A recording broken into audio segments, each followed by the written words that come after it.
and he also encouraged and respect God's servants. These are the qualities of a mature believer. He stands firm in faith and does everything in love. So these are the qualities of a mature believer or mature Christian man or woman. So Paul teaches us that Christianity is not limited to words.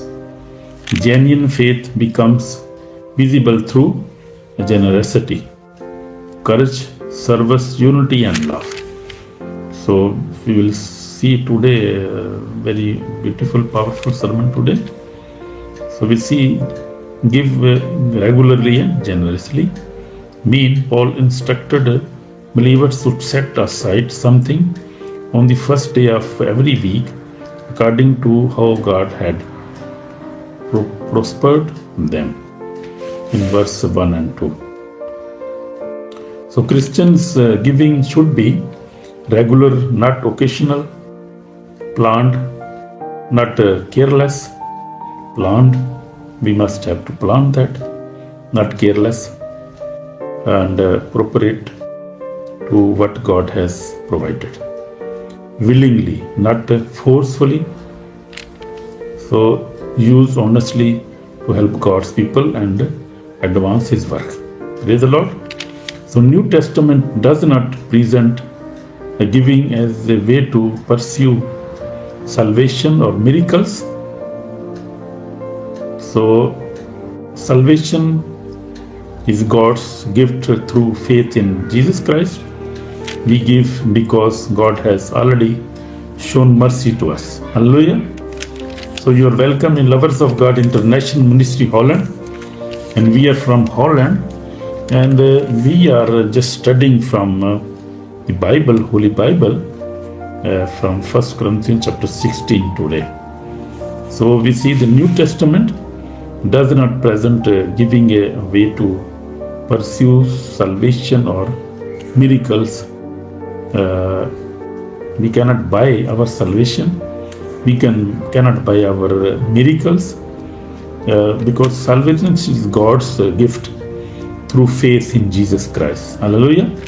If we faith in Jesus Christ, we receive salvation, we receive miracles, we receive breakthrough in our life, and we receive peace in our life.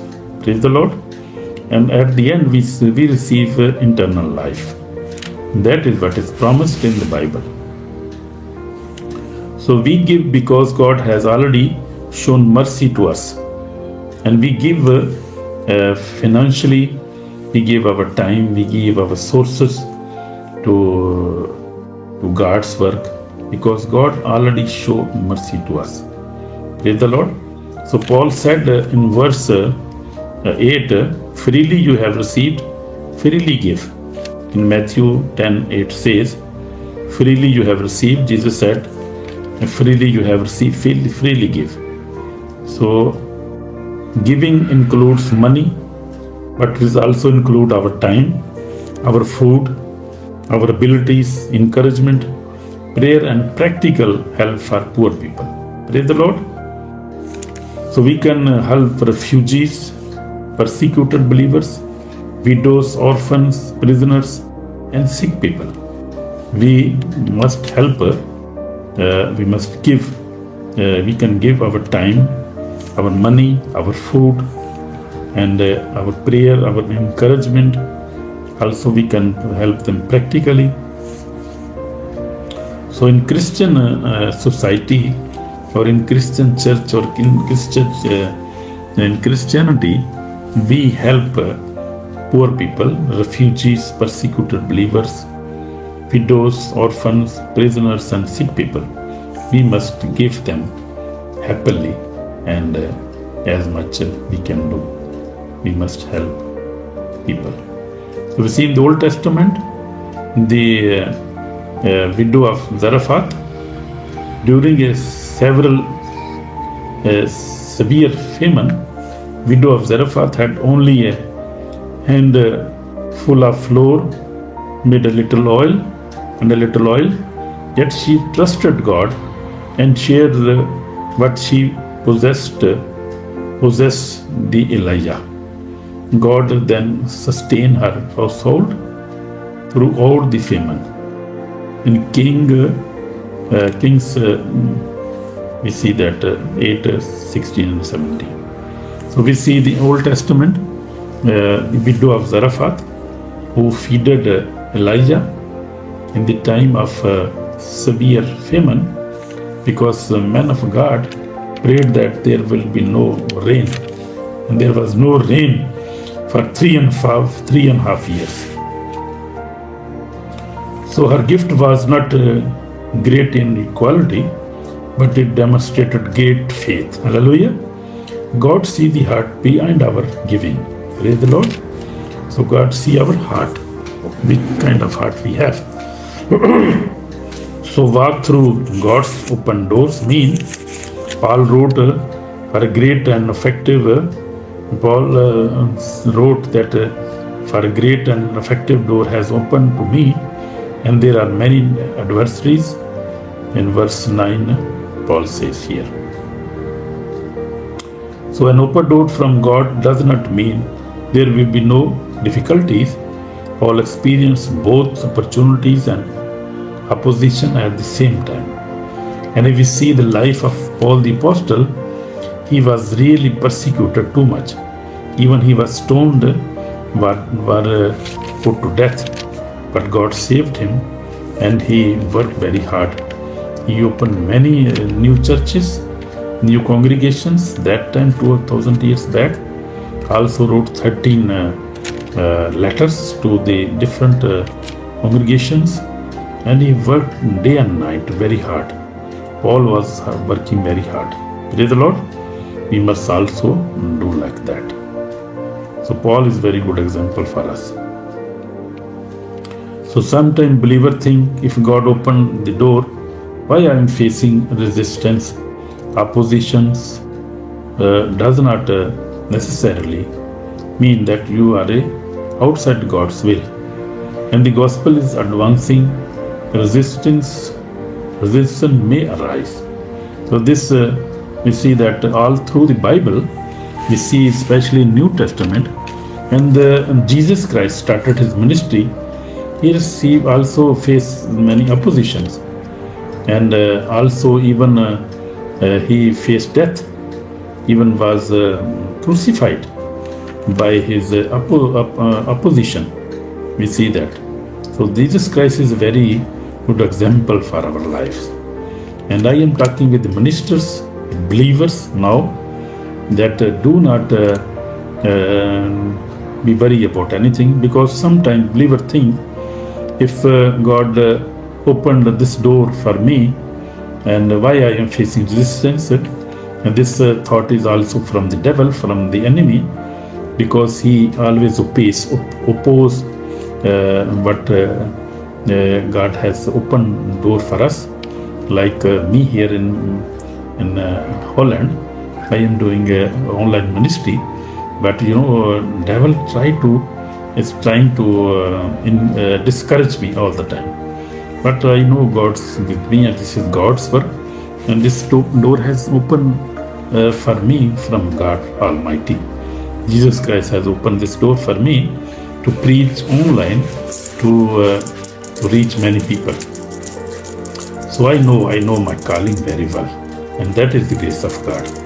So we see that opposition does not necessarily mean that you are outside God's plan, God's will or God's plan. Hallelujah. So opposition comes. This is the Paul the Apostle who received much opposition. Even he was killed also, was headed. Even Peter, all the apostles you see, all through the decades, all through the history of the Christian preaching and Christian time, you see that people have been persecuted, people have been killed because they speak truth, and truth is always make problem for the enemy. Hallelujah. So we must not be worried.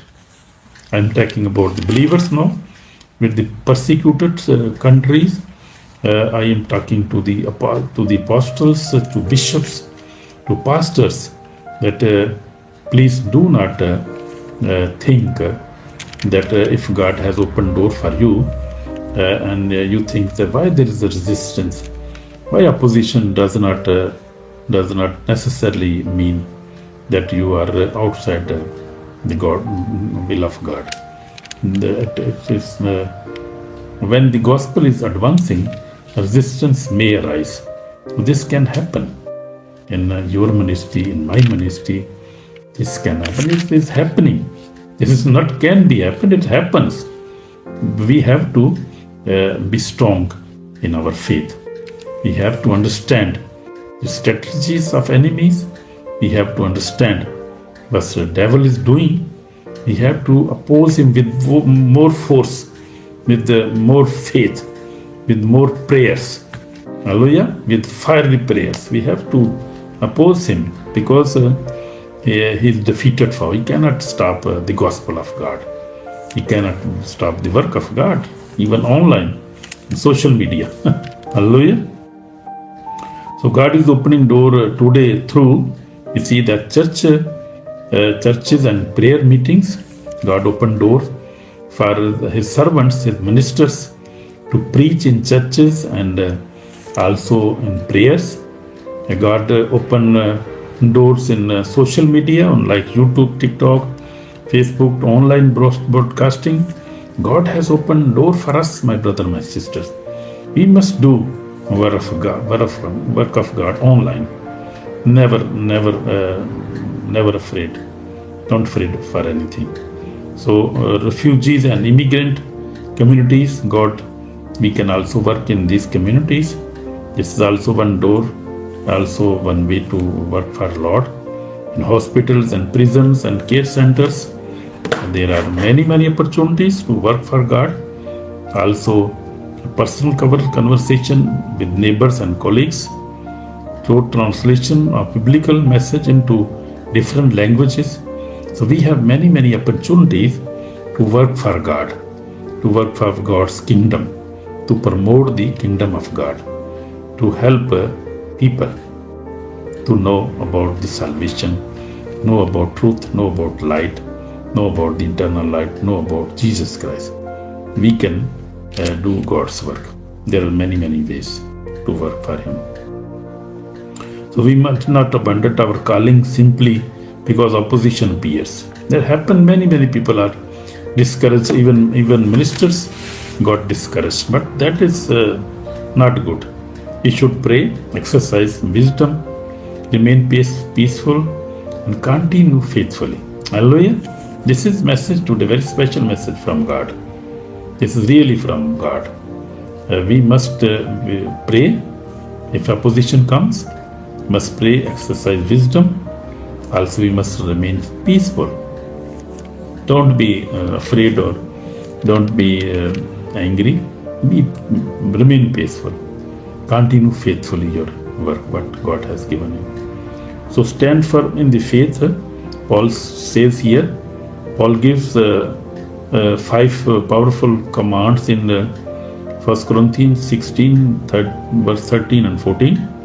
And he says, watch, remain spiritually alert. Guard your heart against temptation, deception, pride, false teaching, and spiritual laziness. So this is Paul is giving us command. Actually, God is giving us command that watch and pray. Watch every time. Watch mean remain spiritually alert. Guard your heart against temptation, deception, pride, false teaching, and spiritual laziness. Hallelujah. We see that Paul's second command is stand fast in the faith. Mean do not build your life upon feeling, popularity, or social pressure.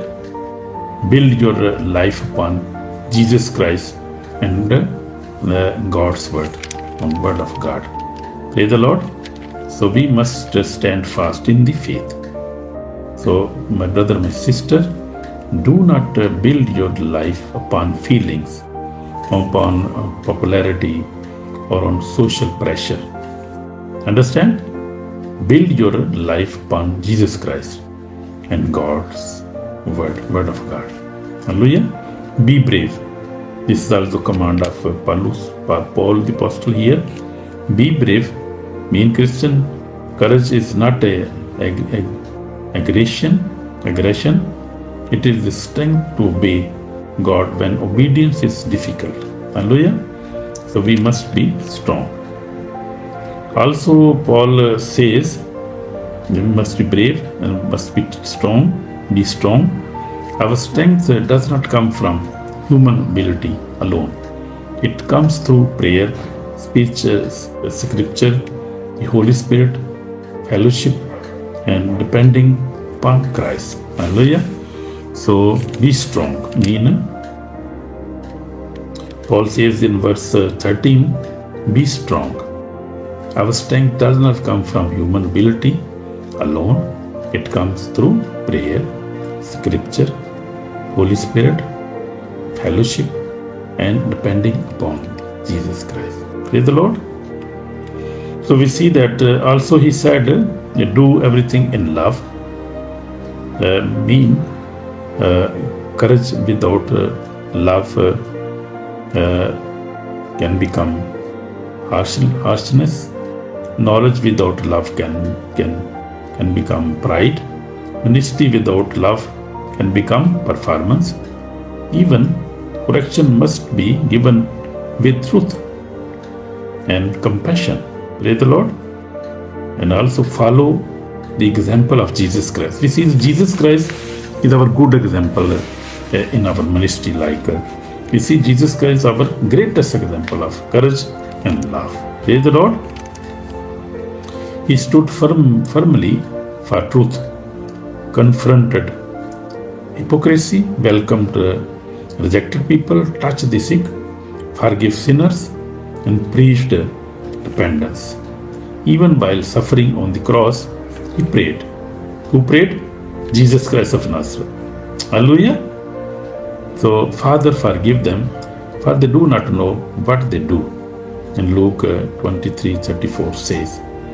So we see the example of Jesus Christ, a really perfect example for us. In the ministry work, especially we see that. Because he stood firm for truth, confronted hypocrisy of the Pharisees that time, welcomed rejected people. He welcomed rejected people, and he was eating with the rejected people. With sinners he was eating all the time. We see that even with the tax collectors, Jesus was visiting them, even was eating with them. And the leaders and the teachers and Pharisees were not happy. They were saying that, look, your master is eating with these sinner people. But he loved to eat with them because he came for you, for me, for a sinner like me, for sinner like rejected people. Hallelujah. So he touched the sick people, forgive their sins. Even we see the women who are caught in adultery, they bring the teachers, bring that woman to Jesus Christ, and Jesus forgive her. And Jesus said, go and sin no more. Hallelujah. So that is Jesus Christ, a good example for us. Also Jesus Christ healed a crippled man. He was sick for 38 years in the temple. We see that Jesus healed him, and Jesus said him, don't sin again. So sin is very big problem in this world for us. We have to live a holy life. Hallelujah. We have to live holy life. So we see that Jesus forgives sinners. He preached repentance, and he said, repent because the kingdom of God is at hand. He was preaching repentance, holiness, salvation. This was the message of Jesus Christ. And this message must be our message also today. So even while suffering on cross, he prayed. Jesus prayed, Father, forgive them, for they do not know what they do. Luke 23:34 says. The cross shows us that God is not weakness. that love is not weakness. The cross shows us that cross is not a weakness. So cross shows us that love is not, weakness. Hallelujah. Jesus demonstrated the greatest strength by sacrificing himself for sinners. Nobody forced him, and he never did any sin. He was not sinner, and this was only in love. This was agape love. This was nobody forced him to come down and to give his life for sinners. He came himself, willingly, happily. He came, and even he prayed in the Garden of Gethsemane that, Father, if this cup can be removed, okay, remove. Otherwise, I am happy to take this. And he took that cup. We see that Jesus Christ is very good example for us. So cross shows us that love is not weakness. Jesus demonstrated the greatest strength by sacrificing himself for sinners. Hallelujah. So Christ died for our sins, was buried and rose again. Through him we receive forgiveness, new life, and hope of eternal life. Hallelujah. Through whom we receive salvation, forgiveness, through Jesus Christ of Nazareth. We receive blessing. Hallelujah. So Christ died for our sins, was buried and rose again. Through him we receive forgiveness. Only Jesus Christ can forgive us, can forgive sinners, can forgive adulterers. He can forgive if somebody repent him with his heart. He can even forgive homosexual people, all kind of drug people. He can killers. He can forgive everybody. Jesus Christ came for such sinner people. He was living with them, was eating with the sinner people. He came for sinners. He came for me, for you, my brother and my sisters, who are very really big sinners like me. He came for us. And he forgave us. We receive forgiveness in the name of Jesus. We receive new life in the name of Jesus. And we receive a hope of eternal life and promise to enter in the eternal life. This can only Jesus can give us.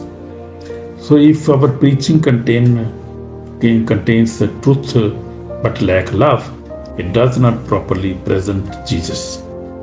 If we speak about love but hide the truth about sin and repentance, that also does not properly represent him. Jesus was full of both grace and truth. Hallelujah. He was full of grace and truth. And we see that from the throne of grace, he is sitting on the throne of grace and truth on heaven. And whenever somebody, some sinner like me and you, repent, he forgive us. He forgive us happily. And even the angels rejoice on the heaven, as Jesus said there in the Word of God. So my brother, my sister, we also must honor faithful servants. Paul mentions Timothy, Apollos, Stephanus, Fortinius, and Achaicus. These believers serve God in different ways. Paul told the church not to despise Timothy.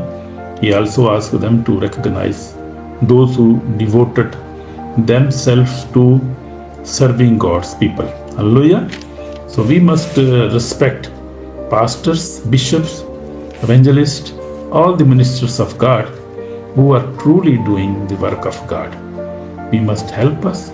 We must help them. We must also feed them. We must also help them financially, because very, very necessary.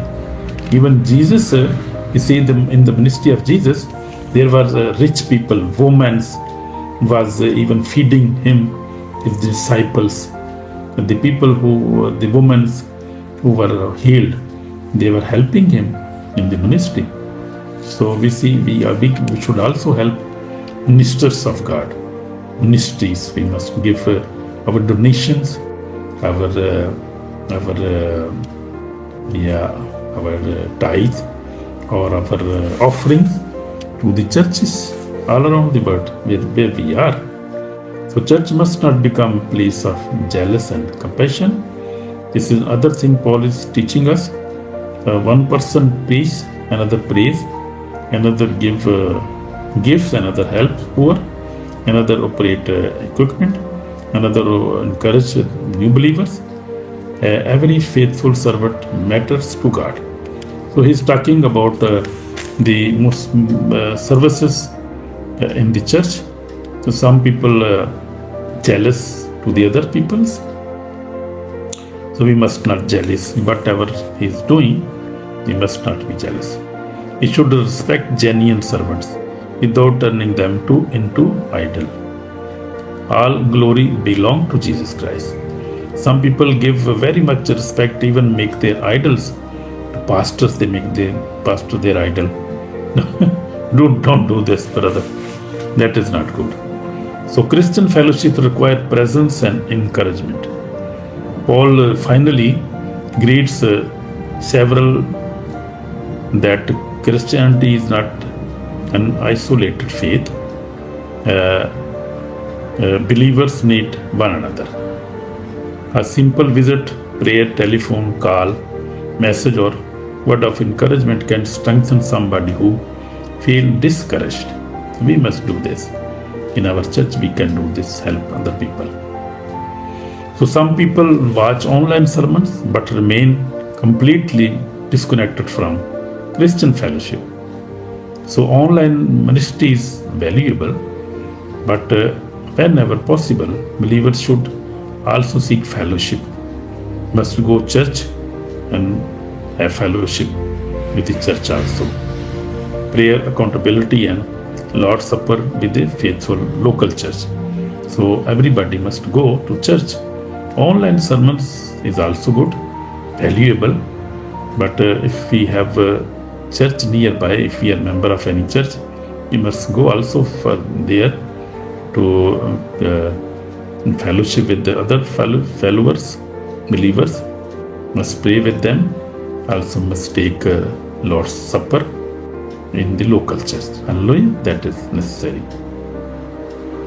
So as my testimony now, for 46 years, by the grace of God, I walk with the Lord for 46 years now approximately, and I repented myself in 1947 at the age of 13. Throughout these years, God has been faithful to me, and I have been I try to be regular in reading Bible daily, prayer, fasting, and seeking God's strength. So this is my life. I have been doing all this in my life. So we see that the Christian's life requires watchfulness. He cannot depend only upon yesterday's experience. Every day we must stand firm and surrender ourselves again to Jesus Christ. Hallelujah. To the Jesus Christ again and again. So these questions we can ask ourselves, and then I'm going to pray now for everybody. Am I giving regularly and willingly? Am I using my ability for God's work? Have I abandoned an open door because opposition appeared? Am I spiritually alert? Am I standing upon scriptures? Do my words and actions demonstrate Christ's love? Do I encourage and respect faithful workers? Is there any sin I need to confess and forsake? This question we can ask ourselves. So this is called for repentance and salvation now. Perhaps my brother, my sister, you attend church or watch sermons, but you have never truly surrendered your life to the Christ. Today God is calling you my brother, my sister, to repent. Hallelujah. So repentance is very, very necessary. Also recognize that you have sinned. Believe that Jesus Christ died for your sins and rose from the death. Turn away from sin and place your trust in Him. Lord Jesus is our Savior and we must trust in Him. So I want to pray for everybody now. So the conclusion in this chapter, we see that Paul says that give generously, walk through God's open doors, remain watchful, stand firm in faith, serve faithfully, be strong in Christ, and let everything be done in love. So that is the core message of and conclusion of this chapter today, chapter 16. And we are going to pray now. So you can like, share, subscribe also, comment in the end. So if you like the sermon, if you want to listen again, you can subscribe the channel. So I am going to pray now. Lord Jesus, I confess that I am a sinner. I believe that you died for my sins and rose again. Forgive me, Lord Jesus, cleanse me and make me a new person. I surrender my life to you, Lord Jesus. Fill me with the Holy Spirit and help me stand firm in the faith, serve so that I could serve you faithfully and do everything in love. Jesus, I believe in you. You are my Lord, my Savior. I belong to you because I believe in you, and I am child of God now, and I am redeemed by the blood of Jesus. Lord Jesus, forgive me, forgive my sin, wash me with precious blood, save my soul today. Thank you, Lord Jesus, for all the blessings you have given us. Thank you for this sermon. Thank you for this ministry, for this servant, minister of God. Thank you, Lord Jesus, for all the blessings you have given us. We thank you. In Jesus' name we pray. Amen. So my brother, my sister, thank you. God bless you. So it was a wonderful time. I believe we have learned many things today. So remain faithful. And as we see the conclusion in this chapter, Paul teaches us that give generously. Hallelujah. We are not commanded to give 10%, 20%, 50%. That is the command is the Old Testament's command. And we are now the believer of Jesus Christ. And we must give generously. He is saying that give generously, walk through God's open doors, remain watchful, and stand firmly in faith, serve faithfully, be strong in Christ, and let everything be done in love. That is the conclusion of today's sermon. So I believe everybody is blessed, and we will be blessed. Who will learn later, who will listen later, will be blessed. So God bless you, my brother, my sister, and always pray for everybody. Always be strong in Jesus Christ, and always do everything in love. Praise the Lord. So God bless you through this sermon today, and see you tomorrow. So tomorrow we are going to learn from 2 Corinthians chapter 1. We are going to start 2 Corinthians tomorrow by the grace of God. So see you tomorrow by the grace of God. Shalom, and God bless you, and bye. Bye. Amen.